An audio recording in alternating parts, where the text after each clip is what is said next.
নবনীরদ-নিন্দিত কান্তিধারম রসসাগর নাগর ভূপবরং। हरे कृष्णा, धन्यवाद, प्रणाम। हम लोग श्रीमद् भागवतम के तीसरे स्कंद में है। आज हम लोग तीसरा स्कंद स्टार्ट करेंगे। तीसरा स्कंद के पहले अध्याय का पहला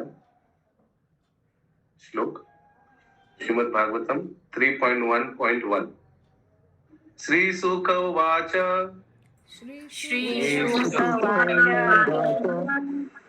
एवमेतत् पुरा पृष्टो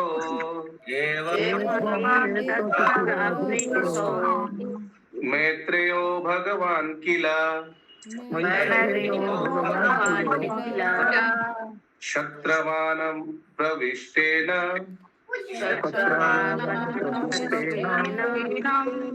भक्ता स्वगृहं रिद्धिमात्।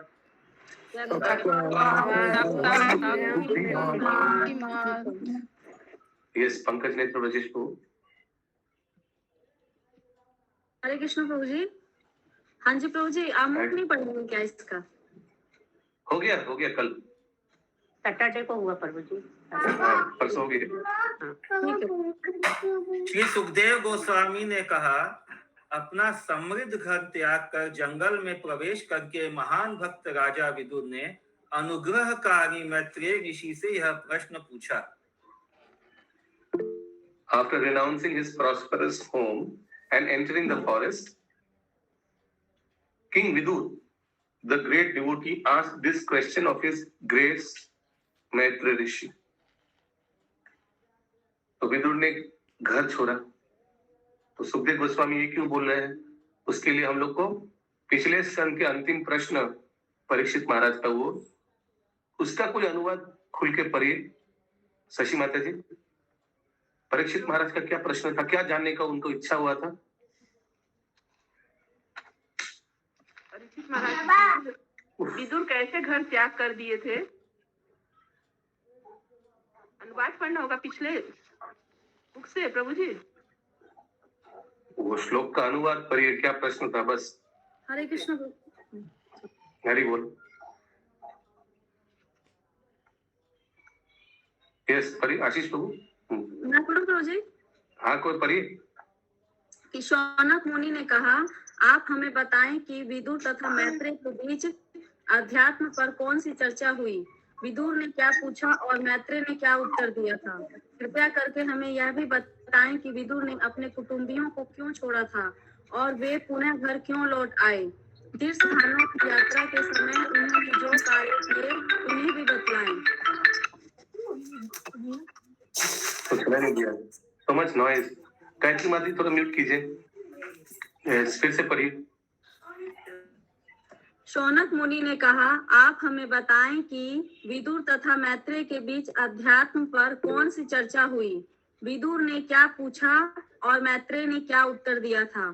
कृपया करके हमें यह भी बताएं कि विदुर ने अपने कुटुंबियों को क्यों छोड़ा था और वह पुनः घर क्यों लौट आए? तीर्थ स्थानों की यात्रा के समय उन्होंने जो कार्य किए उन्हें भी बतलाएं। ओके, तो शौनकादि ऋषि ने सूत गोस्वामी को पूछा था और तभी सूत गोस्वामी सुखदेव गोस्वामी को कोट कर रहे हैं।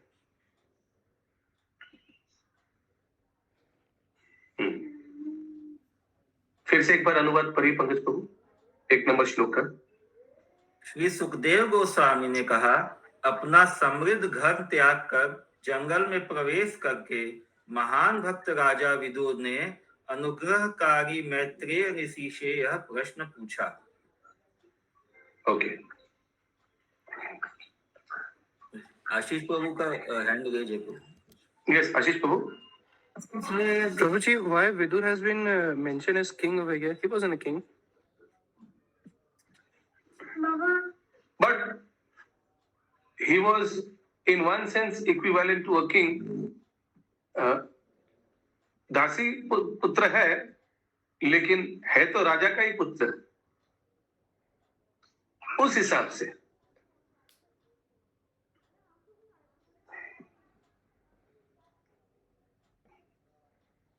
हरे कृष्ण प्रभु जी, लेकिन इसमें श्लोका में वो राजा वर्ड यूज नहीं किया हुआ।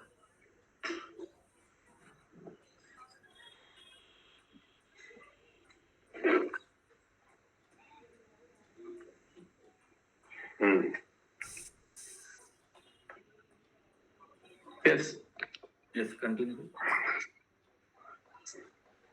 Srila Prabhupada has used. Okay. Text 2. Yadvayam mantra kridvo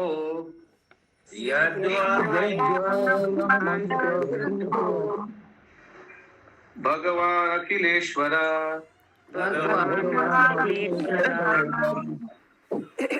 Bauravendra Griham Hitva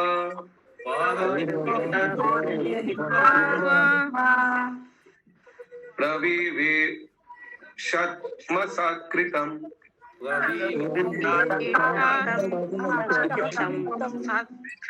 हरे कृष्ण पांडवों के रिहायशी मकान के विषय में हरे कृष्ण और क्या प्रभु कहा जा सकता है? सबों के स्वामी हाँ, बोलिए। कृष्ण ये मैत्री ऋषि सौनक हैं क्या? No no no, Maitreya Rishi दूसरा पर्सन है।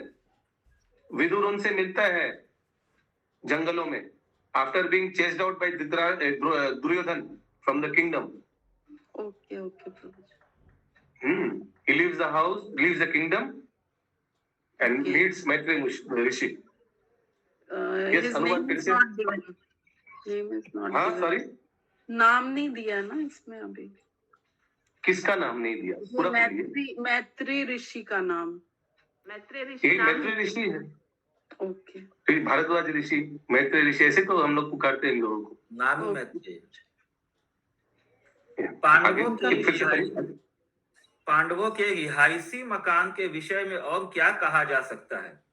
सबों के स्वामी श्री कृष्ण तुम लोगों के मंत्री बने। वे उस घर में इस तरह प्रवेश करते थे मानो वह उन्हीं का अपना घर हो और वे दुर्योधन के घर की ओर कोई ध्यान ही नहीं देते थे। Once again, पांडवों के रिहायशी मकान के विषय में और क्या कहा जा सकता है?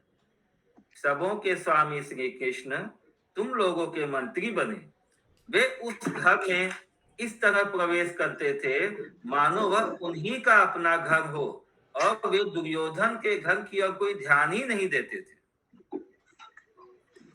okay. What else is there to say about the residential house of Pandavas? Sri Krishna, the Lord of everything, acted here as your minister. हरे कृष्ण प्रभु जी। तो ये कौन पूछ रहा है किसको? ये विदुर मैत्रेय ऋषि को पूछता है। हाँ बोलिए। हाँ प्रभु जी, यहाँ पे जो लिखा है कि भगवान सबके स्वामी भगवान श्री कृष्ण आप लोगों के मंत्री बने, मतलब किसके मंत्री बने? भगवान पांडवों के? वही हम समझने का प्रयास कर रहे थे। अच्छा। सो विदुर ने मैत्रेय ऋषि को पूछा, ये लिखा है ना पिछला श्लोक में। What else is there to say about the residential house of the Pandavas? Sri Krishna, the Lord of everything, acted as your minister. He used to enter that house as if it was his own, and he did not take any care of Duryodhana's house.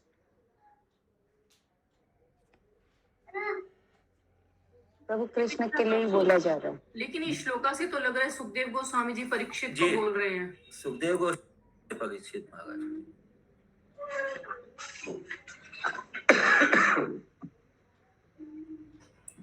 देखते हैं, आगे देखते हैं तात्पर्य।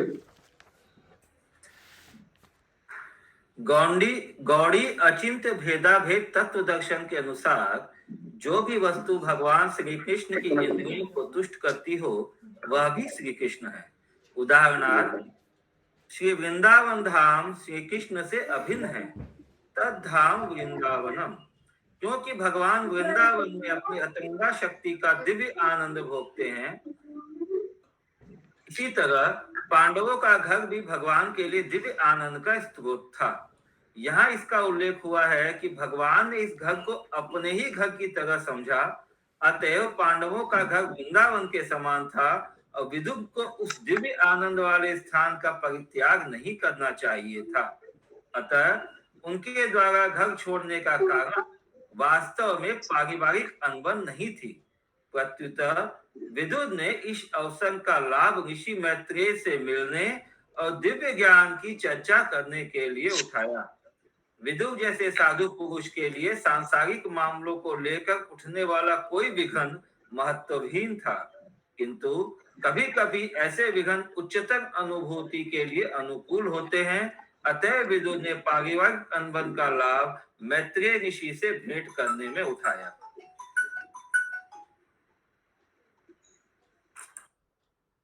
Vidur took the opportunity to meet Rishi Maitreya and discuss the transcendental knowledge. For a saintly person like Vidur, any disturbance due to worldly affairs is insignificant. Such disturbance, however, are sometimes favorable for a high realization. तो हम लोग को मालूम है क्यों विदुर ने घर छोड़ा। दुर्योधन ने उनको बहुत अपमानित किया। क्यों अपमानित किया? क्योंकि विदुर हमेशा धृतराष्ट्र को सही उपदेश देता था कि ये आप ठीक नहीं कर रहे हैं, पांडवों के प्रति आप अत्याचार कर रहे हैं, आप दुर्योधन को बंदी बनाइए, उनको सबक सिखाइए, वो गलत रास्ते पे हैं।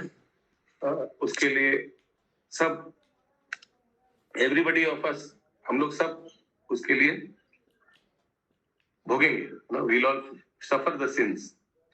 लेकिन धृतराष्ट्र कुछ करते नहीं थे, अपने पुत्र के प्रति अंधे थे। और दुर्योधन ने ये सुनकर विदुर को बहुत अपमानित कर उधर से निकाल दिया था राज्य से। वो आएगा, वो प्रसंग आएगा भागवतम में। हरे कृष्ण बाबू जी। हाँ बोलिए।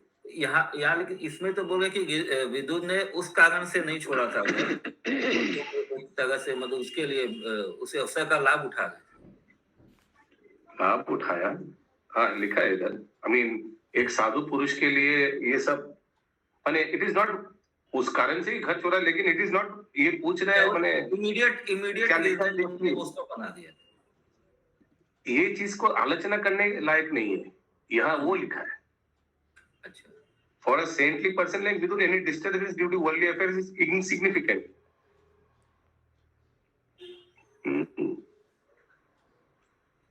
The reason for his quitting the house was not exactly family misunderstanding. Rather, Vidur took the opportunity to meet Rishi Maitreya and discuss transcendental knowledge. Yes, okay. ये तो आध्यात्मिक दृष्टि से हो गया, और भौतिक दृष्टि से तो उनको घर से निकाला ही गया था।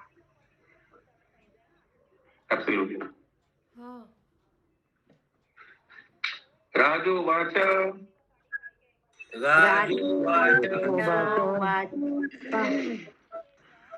पुत्र शत्रुर्भागवता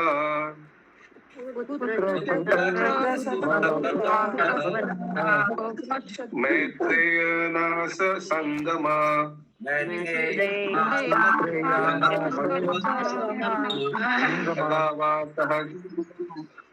संवाद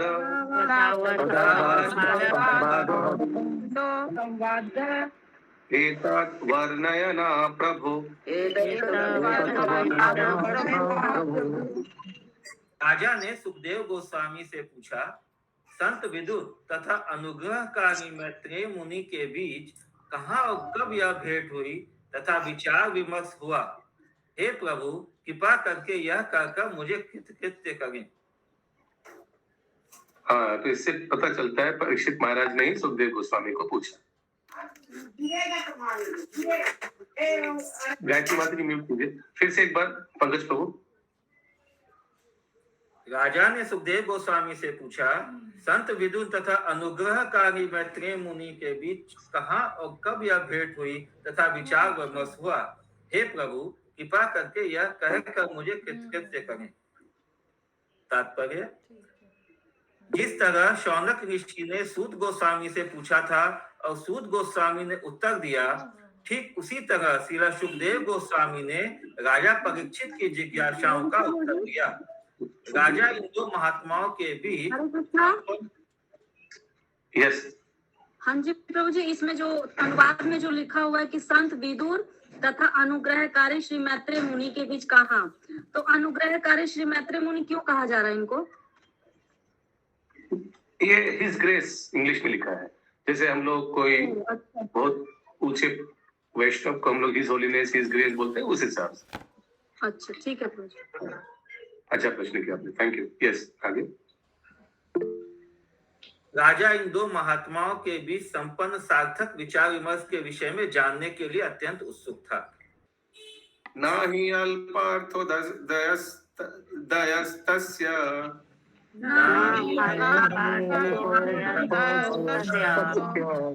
Vidura श्यामलत्मनः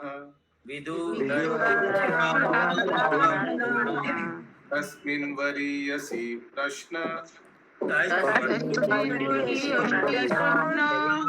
साधुवदोपब्रीहित।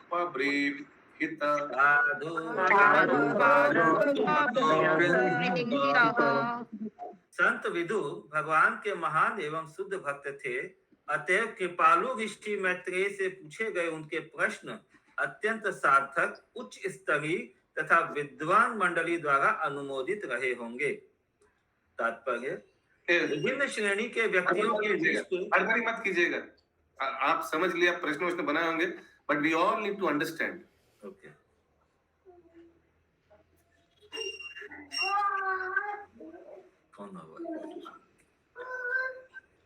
Sir, Saint Vidur was very a great and pure devotee of Lord, and therefore his questions to His Grace. देखिए यहाँ भी His Grace लिखा है मैत्रेय मुनि का, और हिंदी में लिखा है सर्व कृपालु, ऐसे कुछ लिखा है ना? प्रभु कृपालु, अनुग्रहकारी। कृपालु ऋषि मैत्रेय से पूछा गया।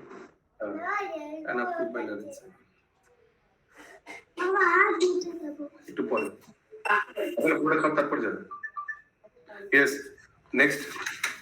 तात्पर्य, विभिन्न श्रेणी के व्यक्तियों के बीच के प्रश्नों तथा उत्तरों का भिन्न भिन्न महत्व होता है। व्यापार विनिमय में व्यापारी व्यक्तियों द्वारा किए गए प्रश्नों का आध्यात्मिक महत्व नहीं हो सकता। विभिन्न श्रेणी के व्यक्तियों में उठने वाले प्रश्नों तथा उनके उत्तरों का अनुमान संबंध व्यक्तियों के बौद्धिक स्तर से लगाया जा सकता है। भगवत गीता में जो विचार विमर्श हुआ, हरे कृष्ण प्रभु जी, इसका अर्थ क्या हुआ प्रभु जी? जो अभी आपने पढ़ा, विभिन्न श्रेणी के व्यक्तियों में उठने वाले प्रश्नों तथा उनके उत्तरों का अनुमान संबंधित व्यक्तियों के बौद्धिक स्तर से लगाया जा सकता है।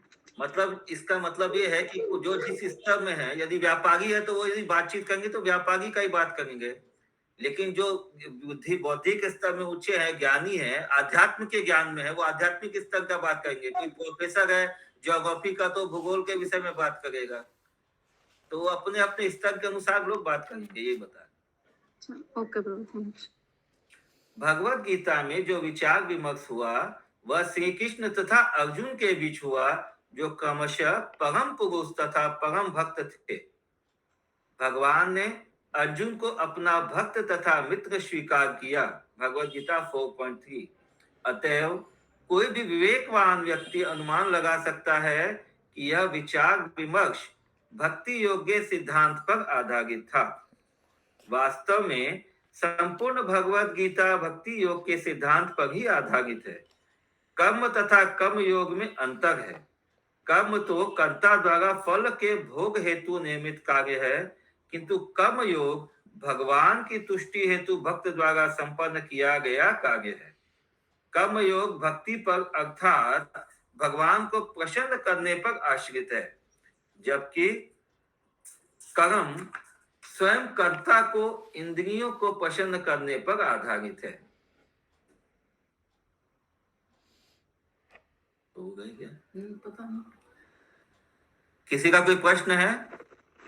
प्रभु नहीं है लेकिन, है ना प्रभु हाँ जी? जी, कर्म तो कर्ता द्वारा फल के भोग हेतु। यहाँ कर्म और कर्म योग में फर्क बता रहे हैं माता जी। कर्म मतलब हो गया जो फल के भोग की आशा से जो भी एक्शंस होता है, जो भी कार्य होता है, वो कर्म है। और कर्म योग हो गया जब वो भगवान के तुष्टि के लिए, जो योग मतलब जुड़ना, तो भगवान से यदि कृष्ण के लिए जो किया गया वो कर्म योग है। हरे कृष्ण प्रभु। है माता हरे जी। कृष्ण प्रभु। এখানে কিন্তু কর্মের ভিত্তি হচ্ছে অনুষ্ঠানকারীর ইন্দ্রিয় তৃপ্তি সাধন, এটা কি বলছে? ওটাই বললাম যে যদি শুধু কর্মের মানেটা হচ্ছে যে কর্তা, মানে যে কর্মটা অ্যাকশন যে পারফর্ম করছে, যে কার্য করছে, ও ইন্দ্রিয় তৃপ্তির জন্য কাজটা ওটা হলো কর্ম। কর্মযোগ তখন হবে যখন ওই কাজটা ভগবানের জন্য যদি করা যায়, কৃষ্ণের ইন্দ্র তুষ্টির জন্য যখন করা যায় ওটা কর্মযোগ। ঠিক আছে। श्रीमद् भागवत के अनुसार जब कोई व्यक्ति आध्यात्मिक ज्ञान के उच्च स्तर पर प्रश्न पूछना चाहता हो तो उसे प्रामाणिक गुरु के पास जाने की सलाह दी जाती है। उस सामान्य व्यक्ति को जिसे आध्यात्मिक बातों में कोई रुचि नहीं होती, फैशन के रूप में गुरु के पास जाने की कोई आवश्यकता नहीं है। तो यदि किसी का आध्यात्मिक बात में इंटरेस्ट नहीं है, केवल फैशन के लिए, मतलब कोई देखा देखी या किसी दूसरे को देख के या दिखाने के लिए कि गुरु के पास कोई जा रहा है तो उनके पास जाना है, तो उससे कोई स्वार्थ सिद्ध नहीं होता है, क्योंकि जब तक आध्यात्मिक जिज्ञासा नहीं है तब तक आध्यात्मिक गुरु के पास जाने का कोई कारण नहीं। भौतिक जिज्ञासा से जो लोग जाते हैं, जैसे कि वो जन्म, धन चाहिए, विद्या चाहिए, कुछ और चाहिए, ये चाहिए, वो चाहिए, तो वो यदि प्रश्न गुरु के पास किया जाता है तो उसका कोई महत्व नहीं। कोई प्रश्न किसी का? आगे बढ़े। महाराज परीक्षित छात्र के रूप में ईश विज्ञान समझने के प्रति जिज्ञासु थे और सुखदेव गोस्वामी दिव्य विज्ञान के प्रामाणिक गुरु थे। दोनों ही जानते थे कि विदुर तथा ऋषि मैत्रेय के द्वारा जिन विषयों पर विचार विमर्श हुआ होगा वे उच्च स्तरीय रहे होंगे। अतएव महाराज परीक्षित को अपने गुरु से यह जानने के लिए अति उत्कंठा थी। हरे कृष्ण। कोई प्रश्न है?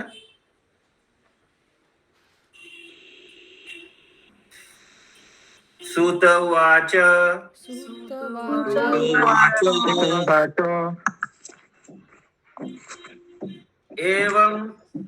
एवं ऋषि वर्योऽयम्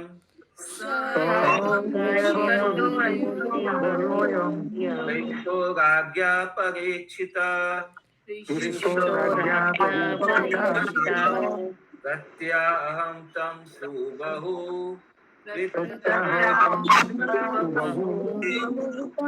गीतात्मा श्रूयतामिति।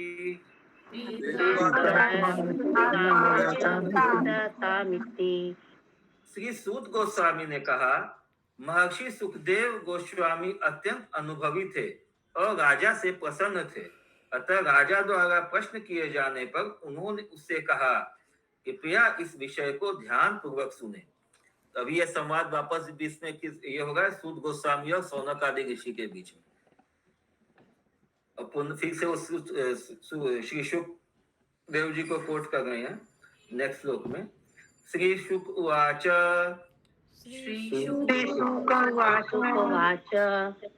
यदा तु राजा ससुतान साधुना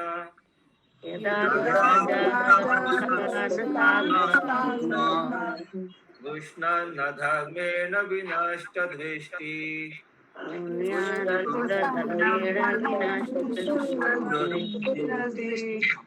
भ्रातु यवैषय सुतान विबुन्धुनु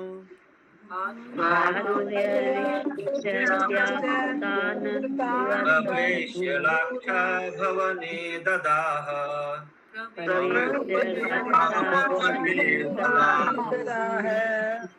श्री सुखदेव गोस्वामी ने कहा, राजा धृतराष्ट्र अपने बेईमान पुत्रों का पालन पोषण करने की अपवित्र इच्छाओं के वश में होकर अंतर्दृष्टि खो चुका था और उसने अपने पितृ विहीन भतीजों पांडवों को जला डालने के लिए लाक्षा गृह में आग लगा दी।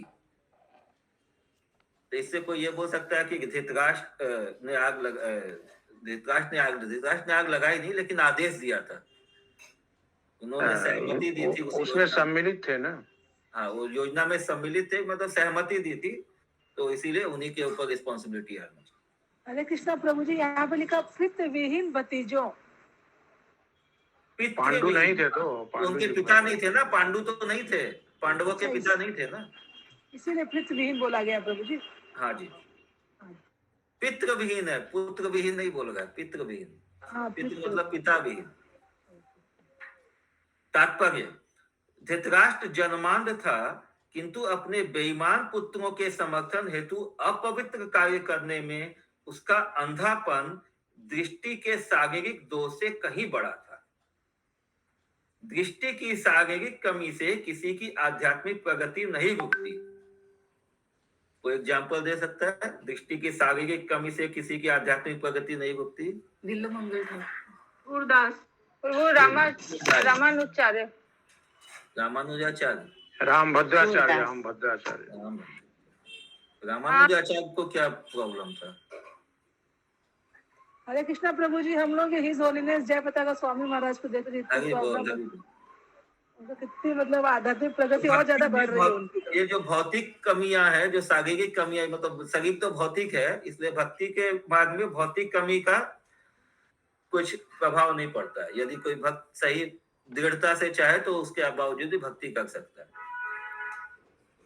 आज हम लोग के सामने है एग्जाम्पल के लिए बहुत बड़े। किंतु जब कोई कायिक रूप से स्वस्थ होते हुए भी आध्यात्मिक रूप से अंधा होता है तो वह अंधापन मनुष्य जीवन के उन्नति मार्ग में भयावह रूप से बाधक होता है। देखिए प्रभुपाद जी कितना स्टेटमेंट बोल दे रहे हैं कि यदि कोई कायिक मतलब क्या होता है? कायिक मतलब शारीरिक रूप से यदि कोई स्वस्थ सुंदर है, सब कुछ है, लेकिन आध्यात्मिक रूप से आध्यात्मिक से वो कुछ भी जीवो है तो अंधे के समान है, वो आंख होते हुए भी अंधा है। ये बता। नेक्स्ट श्लोक का कोई प्रश्न है किसी का? आगे बढ़े। यदा सभायां कुरु देव देव्या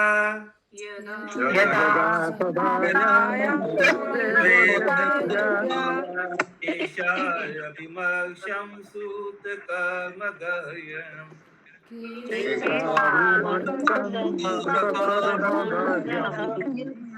न वारयामाश निपश्नुषाय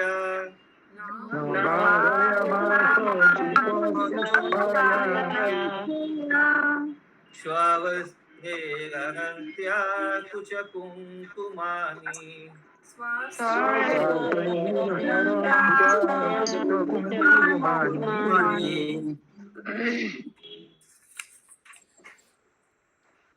इस राजा ने मतलब धृतराष्ट्र ने अपने पुत्र दुशासन द्वारा देवतुल्य राजा युधिष्ठिर की पत्नी द्रौपदी के बाल खींचने के निंदनीय कार्य के लिए मना नहीं किया। यद्यपि हरे कृष्ण, गायत्री माता जी म्यूट।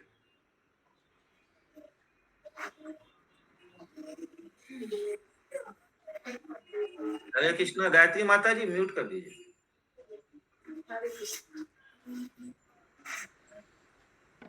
यद्यपि उसके अश्रुओं से उसके वक्षस्थल का कुमकुम तक धुल गया था, तो यह धृतराष्ट्र ने दुशासन को रोका नहीं था द्रौपदी के चीरहरण के समय में। नेक्स्ट श्लोक। द्युत्ये त्वधर्मेण जितस्य साधो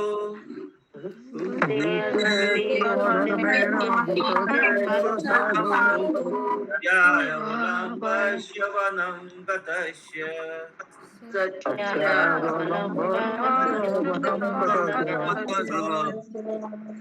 न याचत यदात समयेन दायम्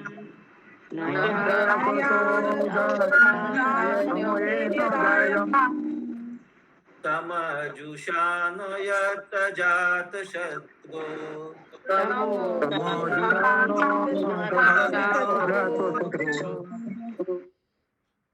युधिष्ठिर जो कि अजात शत्रु है, जुए में छल पूर्वक हरा दिए गए, किंतु सत्य का व्रत लेने के कारण वे जंगल चले गए। समय पूरा होने पर जब वे वापस आए और जब उन्होंने साम्राज्य का अपना उचित भाग वापस करने की याचना की तो मोहग्रस्त धृतराष्ट्र ने देने से इनकार कर दिया। ये कंटिन्यूअस एक श्लोक में ये धृतराष्ट्र ने क्या क्या ये गलतियां किया था उसके बारे में बता रहे। हरे कृष्ण प्रभु। हाँ जी प्रभु, इसमें अजात शत्रु का मतलब क्या हुआ? इसका कोई शत्रु नहीं है। प्रभु इसको एक बार फिर से पढ़िए। युधिष्ठिर जो कि अजात शत्रु हैं, जुए में छल पूर्वक हरा दिए गए, मतलब वो जो धूत कीड़ा हुआ था जो उनको छल से हराया गया था, क्योंकि खेलने का प्रस्ताव किया था दुर्योधन, लेकिन उनकी तरफ से खेल रहा था जो उनका मामा शकुनी। किंतु सत्य का व्रत लेने के कारण वे जंगल चले गए। समय पूरा होने पर जब वे वापस आए और जब उन्होंने साम्राज्य का अपना उचित भाग वापस करने की याचना की, तो मोहग्रस्त धृतराष्ट्र ने देने से इनकार कर दिया। तात्पर्य, महाराज युधिष्ठिर अपने पिता के साम्राज्य के सही अधिकारी थे, किंतु दुर्योधन इत्यादि अपने पुत्रों का पक्षपात करने के लिए महाराज युधिष्ठिर के ताऊ धृतराष्ट्र ने अपने भतीजों को उनके राज्य अधिकार से वंचित करने के लिए अनेक छल पूर्ण युक्तियों का सहारा लिया। अंत में पांडवों ने पांचों भाइयों के लिए केवल 5 गांव मांगे, किंतु अनाधिकृत वंचकों ने उससे भी इनकार कर दिया। इस घटना के फलस्वरूप कुरुक्षेत्र का युद्ध हुआ। अतः कुरुक्षेत्र का युद्ध पांडवों द्वारा नहीं अपितु कौरवों द्वारा उकसाया गया था। क्षत्रियों के रूप में पांडवों की सही जीविका तो एकमात्र शासन करना था, न कि कोई अन्य कार्य स्वीकार करना। एक ब्राह्मण, क्षत्रिय या वैश्य किसी भी परिस्थिति में अपनी जीविका के लिए नौकरी स्वीकार नहीं करेगा। तो वो यहाँ भी पांडव और कौरव अलग अलग उन लोग को बोला जा रहा है। कुरुक्षेत्र का युद्ध पांडवों द्वारा नहीं अपितु कौरवों द्वारा उकसाया। ये इस्टेब्लिश किया जा रहा है कि युद्ध का कारण कौरव थे, पांडव नहीं थे। तो ये बोल सकता है ना कि यदि इतना बड़ा नरसंहार होने वाला था तो क्यों अड़े हुए थे कि हमको राज्य चाहिए। तो वो बात उनको कौरव क्यों कहा जाता था? राज करना ही चाहिए। दुर्योधन के पुत्रों को कौरव क्यों कहा जाता था? दुर्योधन के वो कुरु वंश के थे ना, इसलिए कौरव के पुत्रों को एक्चुअल में कुरु वंश था, इसलिए कौरव इनको भी कहा जाता है। बहुत जगह आप देखेंगे नोई कुरु वंश के थे, लेकिन पांडव अलग होने के बाद से पांडव का अलग। बोल एक मिनट। जब ये संवाद होता है, देखिए बलराम जी और इनके बीच में, ये क्या हस्तिनापुर वासियों के बीच में, सबको ही वो कौरव बोलते हैं। तो ऐसा नहीं है कि खाली इनको, लेकिन ये पांडव को कौरव भी कहा जा सकता है, पांडु पुत्र के होने के कारण पांडव भी कहा जा सकता है।